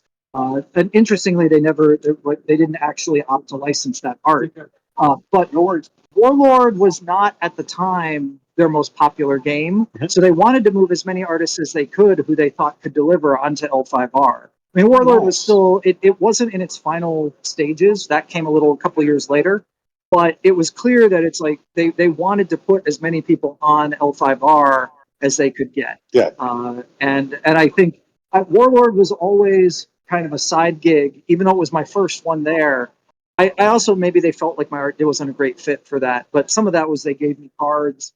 Because when you first work for a company, both sides are feeling each other out. They want to know what they can rely on you to deliver, and you want to know whether they're going to pay you, how they're going to art direct you, what kind of subject matter you actually want to do. You don't even, they may describe something as one thing, like, oh, there's this type of card, like, well, with the strongholds, oh, there's this architecture card, and that turned out to be exactly what they told me it was. But sometimes you get into a project and you commit to something and it's like, well, this isn't quite right. It doesn't feel like, it doesn't turn out to be as much of a fit as you felt it would be. And then L5R became my primary gig, but when I went to Gen Con, I had all those 36 cards, and then other companies started to approach me. I did some work for Fantasy Flight, a little bit of work on a number of different games from them. A few independent game companies at Gen Con saw my work. Sony Online Entertainment saw my booth at Gen Con, and they saw the line of L5R players there to get stuff signed. And I got an email after it was either my first or second Gen Con saying, we saw your work at Gen Con, are inviting all the top fantasy artists. That's like, wow, somehow I got it. Mostly because I had a big line, because I'd done all those Stronghold cards. And that's what opened the door to some of the Star Wars work and the work for Quest.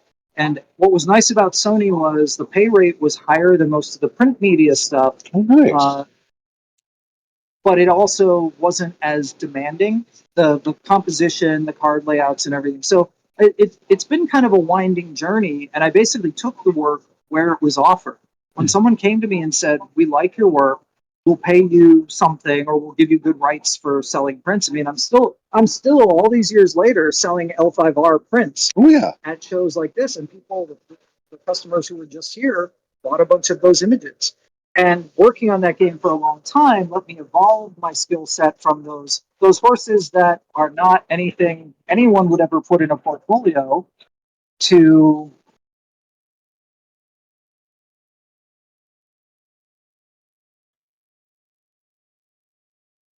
this was the second attempt. Actually, this is the same clan with a more competent horse. There was there was a playmat of that one. This one. I'm looking. This is the one and then we get to one that is yeah, super competent. The dynamism in that is wonderful. Just the motion in the whole thing, the composition as well. I don't know how Lovely. you've managed to make it look like she's about to charge out of the frame of that card, but it absolutely looks really like that. competent composition. Thank you. Well, sometimes you get lucky with stuff like that. You think it's going to work. You think in this case you've got a lot of diagonal angles that come together, which kind of add to that tension. But it's also possible that those angles might not have worked that well. And so I like to think that it's sometimes you trust your instincts and it works. And when you've been doing it a lot, when you're completely immersed in this kind of visual vocabulary, those things come more naturally. I would say this was assigned at a point where both I had earned the opportunity. This card came in a special direct to player set. She's a demigod. It's kind of a, and I had earned through all that hard work the opportunity to do it. But from a technical standpoint, I was firing on all cylinders, and I wasn't taking 36 cards. You know, I was taking 2 or 3 cards at a time. Something like this would be the one card I'd work on for 2 months. Yes. And I'd learned it. Also, by this point, this was around the same time I started working on Magic, so I had other commitments that were important. But the difference was Wizards of the Coast never met me where I was at. They insisted basically I was to be a landscape guy, and a lot of the assignments I got from them were make it look like this other artist's work. And so while that's a great gig to work on, it wasn't nearly as creatively satisfying as what I was able to build with AEG. Because once I stopped working on the strongholds, I carried over a lot of those same sensibilities of cultural. I wanted every depiction of a character to be visibly identifiable as being from that clan, which I treated as a culture. So there was a subtle progression that nobody behind the scenes was aware of, but for me it was carrying that all over and building on it. And then I also made sure to integrate architecture in pieces that came later. They started changing printers though, so the images actually became very dark on the cards. Oh yeah. So some of the details were lost. That is a shame. 'Cause, like, I've seen the full proofs. They're amazing. The Roman piece that I was talking to that couple about, this was I made it to the point where I was doing packaging art and May I have that one up there? It's like, just so you guys can see it, that's Roman legionaries. Wow. when this came out, What there was color are their a pants? series from What's it's still Legend of the Five Rings. Yep. Legions of the West. There was a set for Magic called a block called Theros, which was kind of a Greco-Roman set, more emphasizing Greek, but it released about the same time as this piece. So when I came to Gen Con with this, all the Magic players were like, "Oh, you're doing awesome cards for Theros." I go, "No, that's for the Samurai game." Yep. Romans for the Samurai game. I told AEG, any kind of interesting Gaijin stuff you have, I want to do it because the opportunity to do fantasy art with non-Western traditions, non-high fantasy Western medieval imagery is pretty rare. Yep. So anytime, they honored that. I got to do a lot of non-Caucasian, non-Western, interesting aesthetics from around the world, and have it be published and well received. And if it was on a good card, it was even better. And I love that. It was truly a joy working on the game. All the way up to the point where they sold it without telling anyone. And you were talking, I think you mentioned the Naga. The Naga, yes. That was actually never published. It was finished. He was meant to be the Naga clan champion. He's great. The The Naga had work always on that is- incorporated some interesting Southeast Asian Angkor Wat type imagery with a little bit of Egyptian. And that wasn't me coming up with it. They gave a Southeast Asian culture Kopesh swords. So I'm like, okay, let's actually lean into that. So I have some like heroic shapes in her helmet and stuff, and some of the serpent motifs. But then you've got a very much Southeast Asian representation of a Naga. And I poured everything into that. It was my chance to do a clan champion, and it was never published. They sold it. Fantasy Flight never used it, and now Asmodee all of it. So, yeah, redoing all their games. Gorgeous though, and the techniques in there are just wonderful. I know it's like, and I've seen like I remember that was the first one that I saw of your pencils. Because I remember you brought that to a GPS, a Geek Partnership Society class, and I saw this in with all the metallic pencils, with all the iridescence it had on the armor, on the scaling. Absolutely beautiful. It's just amazing it can at least capture half of that in a digital scan. Well, that was where all the unglamorous graphic design work I've done for newspapers, I spent lots of time prepping art for pre-press. And when I started, we were actually still physically shooting images photographically, pasting it down using Ruby Lith for color separations, waxer machines, flats, and everything. So one of the advantages of the unglamorous work was it offered training to prep all of the stuff I do now. So I've always scanned my stuff. I've always used my own flatbed scanners. I do pre-press for everything. I produce all my fine art prints myself. You know, you invest in a printer that allows you to do that, and that's actually one of the big secrets. If you want to go on the road and sell work at conventions, the sooner you can production, not rely on other people, the sooner you can you can control your inventories more, you can control the results. I was at DragonCon and I had a booth neighbor who was a professional photographer, and he was making small talk and asking like, "Oh, what's your sales pitch?" I'm like, "Well, I don't have one. I just talk to people." It's like, "So you scan all your own stuff. Well, what software do you color matching between your monitor and your printer?" And I said, "Well, I don't. I still use the same version of Photoshop on a disc from 2002. It's like PS6 or PS5 or something." And I said to him, I go, "Well, I don't use color matching software. When the print comes out of the printer, I look at it with my super advanced matching software called my eyes, and I look and see it. If I like," he's like, "How do you know if it's exact?" I said, "Well, I made the original art. I ran the print, so I'm looking at it and I'm doing that." And I mean, that's literally no newspaper in the world is spending time color matching between their couple of color spreads or the advertising stuff. It doesn't, and I have all respect for artists who want it to be that perfect match. But for me and my business model, I just looked at it, and if it was great, it was. Sometimes I actually use the print as an opportunity to change things. Like say sometimes the contrast or the colored pencils, both because of the physical nature of the pencils being translucent, and then the fact that the surface is reflective a little bit because of the wax content, they don't scan really well. They tend to flatten out, and the colors, you don't get the value ranges that you would get. So almost always, I have to go in and break it down into layers once I scan it to make some layers pop a little more or increase saturation.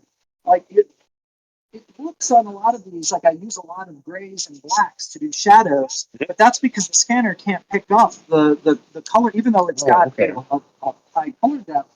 It can't read them on the pencils because when we look at the pencils with our eyes, we're seeing through the translucency of the wax. The scanner can't do that. So subtle things like that force you to color correction anyway. Sometimes I'll use it as an opportunity to actually change things. And there's always cleanup involved because you'll get flecks of the pencil. The pencil pigments will actually crumble into a dust. And being left-handed, as I work on it, goes across, yes. So the digital component that I learned doing, mundane mainstream stuff helps me with the mundane mainstream preparation of the work and a lot with cleanup. I mean, I was never trained in Photoshop in college.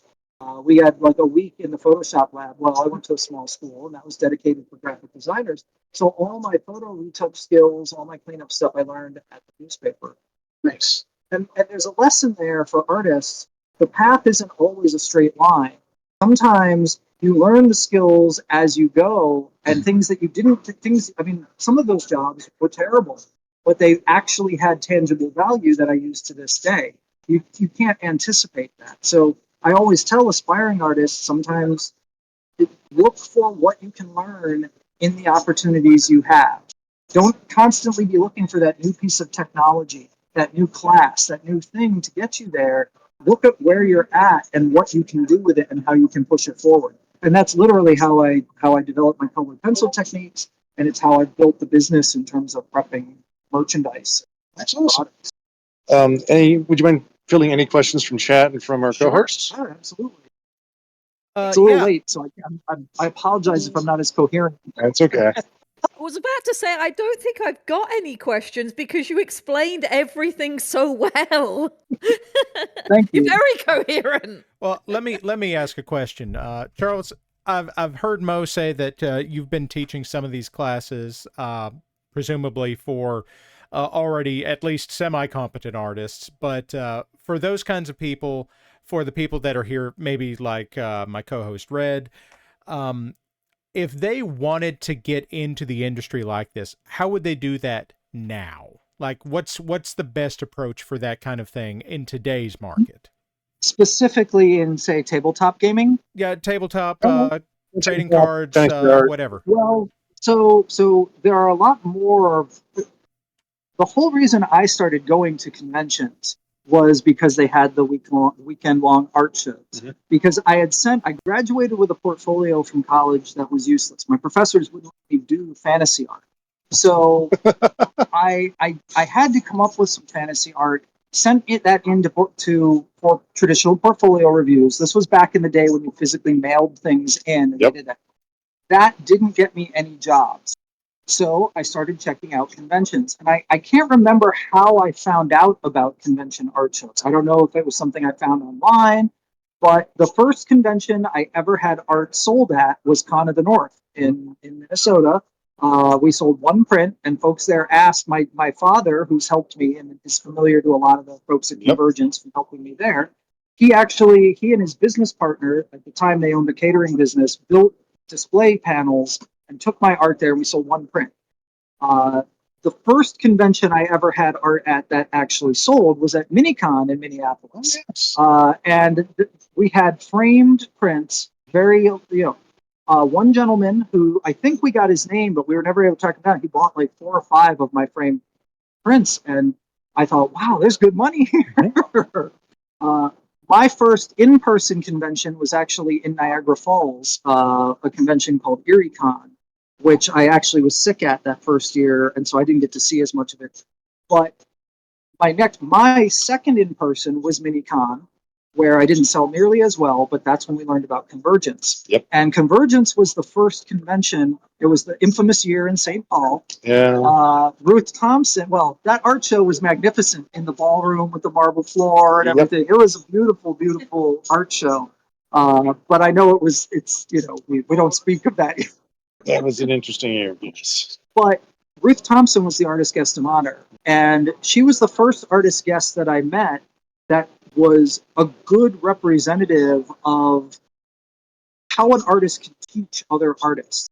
And so not only did I learn a lot about her just in that one meeting about selling at cons, but it set a model that I took to heart. So that when you hear me talking about a lot of this, it's because this is what I do at cons. I mean, yes, I like to sell art. I'm here as a business, but I also very much want to speak to other artists like me who didn't get that support structure, whose education taught them some things, but was maybe even hostile to what they wanted to do. By the time I started getting successful at cons, and then at MarCon and things, there were already new opportunities. Artist alleys opened up at the Comic Cons. So the first question you want to ask is, what access point do you have to bringing your art out to the public? Because there's a good chance there's a way, if you are passionate about your art and you have some art, that you with a small investment, which admittedly can be a lot for some people. It's hard because cons they can be expensive. But there's somewhere you can bring your art out to the public and just start getting comfortable with people looking at your work. And that's not to say there isn't a lot of hostility, there isn't a lot of negativity. I don't necessarily recommend people look to the internet for that because the internet is exceptionally hostile. When you go out in public with people, it's a little bit harder for people to be completely rude and dismissive. They can still be, but I think it's still a more encouraging environment. And if you can bring people with you, you have a support structure, you don't feel like you're doing it alone so much. That's the first step, is essentially getting comfortable with sharing your work. Now, if you are trained to go out and be an illustrator and you want to look at commercial work, which honestly, I haven't been looking for commercial work. I'm at a point where companies find me, and if they're truly interested, they contact me. Or I might reach out if there's something I specifically like, hey, I've always wanted to do art for heavy metal album covers, Yep. you know, any of your bands looking for artists, that kind of thing. So I can't speak to it as though this is what I do day in and day out now. But I actually got some good advice from John and Denise Garner. Oh, yes. At that convergence, I asked them, because I saw them as very successful. Their art is really wonderful. And they said, if you want to get gaming art gigs, go to Gen Con. And I thought, oh, wow, that's scary. I don't know if I'm ready for that yet. Many years later, when I went to Gen Con, what happened? I got art. Yeah, immediately got art gigs, yeah. Although not every job offer you get at a show like Gen Con is. Yep. But what I would say is, if you want to go the commercial route, by whatever avenues are current, which might be online, it might still be in person, go to the places where the people are who can hire you and get your work in front of them. Yeah. You may not get a positive response. They might not look at your work and say, hey, you're wonderful. Your work is perfect for us. They might, in fact, say, well, your work isn't really what we're looking for. If they're helpful, they might say, and this is what happened with Magic the Gathering for me. They looked at the work and said, this is not what we're looking for, but you're almost there. If you make these changes, we'll consider hiring you. Not every company that says that is being truthful. Sometimes they're just telling you something so you don't cry at the portfolio review. And that's the key. I don't necessarily look at it as a portfolio review. I teach artists to look at it as a job interview, to not take it so personally. Now, you might get advice that's actually truly helpful for you from a technical standpoint. Like, you need to work on your anatomy, you need to work on your composition. Those are real things. But sometimes the advice is simply, our company is looking for this, and you're not doing that. Not all art directors are great at articulating that. I actually had an art director from a very prominent company criticize my Sony work. I mean, we're talking work for Sony, published by Sony, for I needed to work on the anatomy of my demi-humans. And I said, well, what does that mean exactly? I mean, I understand it intellectually. He goes, well, your gnomes don't look like our gnomes. And I was a little bit older when that happened, and older than this art director. And I had all I could do not to do the looking over my glasses and be like, okay, little guy, well, if I work for you, my gnomes will look like your gnomes. But that's because they expect to see you building a portfolio for their company. So to be a little more specific, if you want a job with Wizards of the Coast, show them a portfolio of art that looks like art they're publishing. Yes, that's similar, so they can see that track and that progression for you. And they want to see that consistently. Sometimes companies will hire an outlier who's doing stuff that's new and fresh, but that's not the bulk of how they do that. In fact, usually when I think that happens, it's because they see something they like and they approach you. For the most part, they want something that looks like it could already be in their product. And if you do that, you're more likely to get hired. It's still a probabilities. It's not a guarantee. And most of what you do in art is a probabilities game. It's not, there are no guarantees in this. But the other thing you want to be mindful now is there is that entrepreneurial approach. Through, a lot of the older fandom conventions they've diminished some in terms of attendance. Convergence happens to be one that is still very vibrant. Yes. I recommend to anybody in the region, if you can get to that art show, put art in the show, but more importantly, engage with the community there. Because it's a supportive community.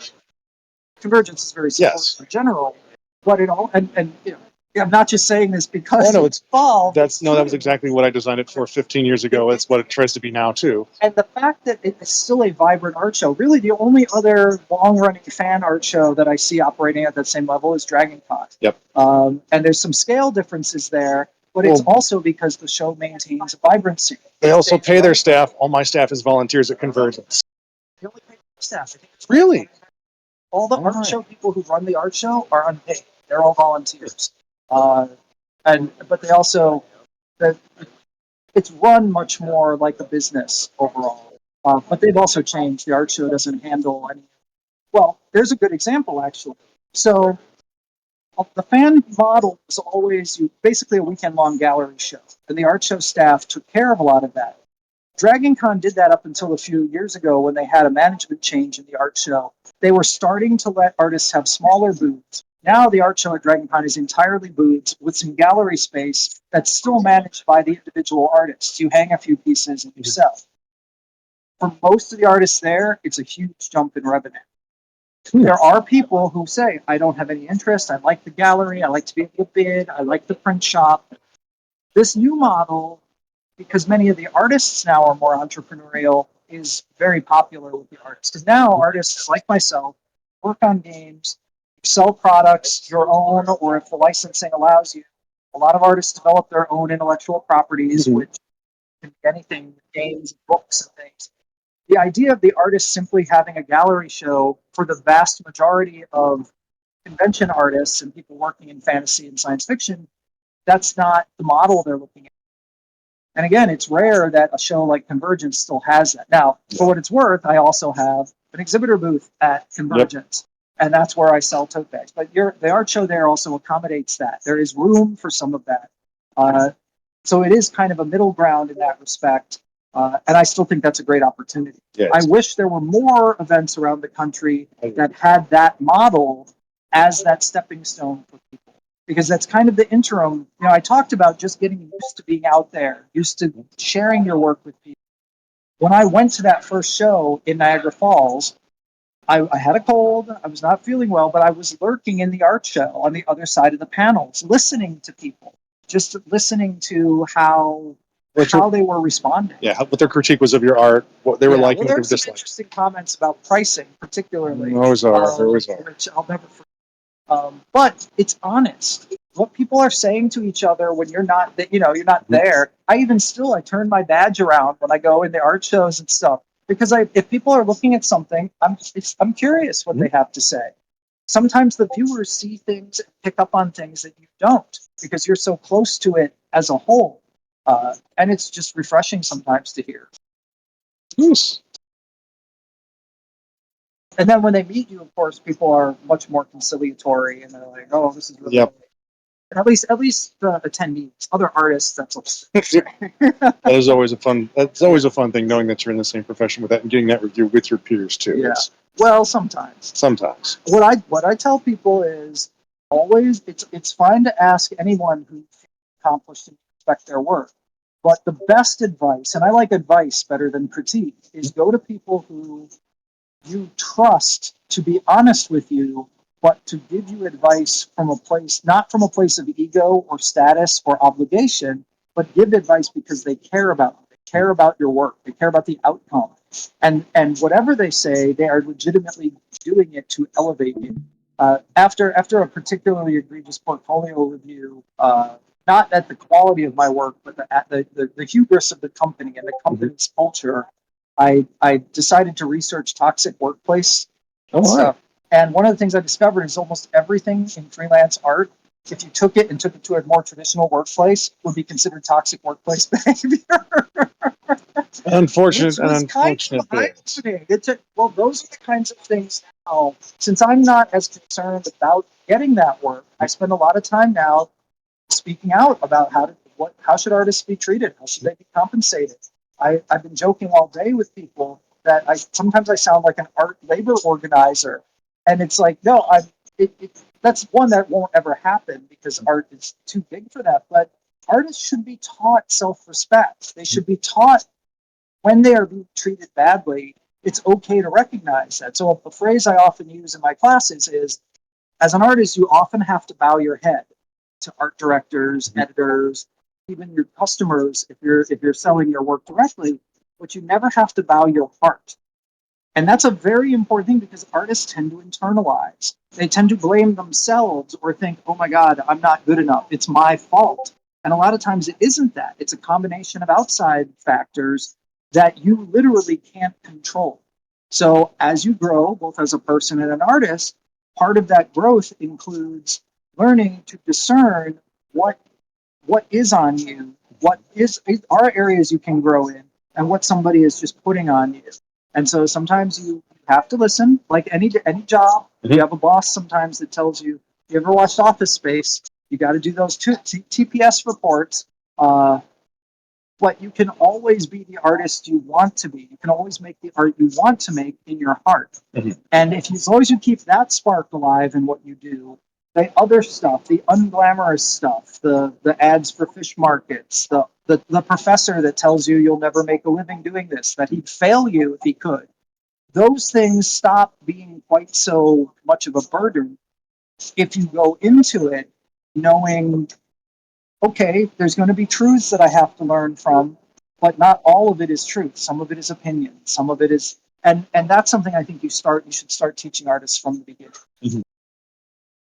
Well, Charles, thank you for so much wisdom and everything else. My battery's about to die, and we were about 4 minutes left in our time slot too. But all right. Well, I hope it was useful. I'm sorry for some of the delays. We weren't expecting there to be a run on at this late at night. Yes. You have nothing to be sorry for, and your knowledge that you've just shared and how eloquent and descriptive you've been has been just a joy to listen to. Thank you. Thank you. I don't, after a day of being here shouting in the hall, I don't feel it. But thank you very, very much. I'm honored you would ask, and I didn't be here, so it's a great, once again, the conventions, sometimes they bring up something together, and I'm grateful. I'm happy you guys can help me out with this too. This is an honor to do it. It's kind of fun.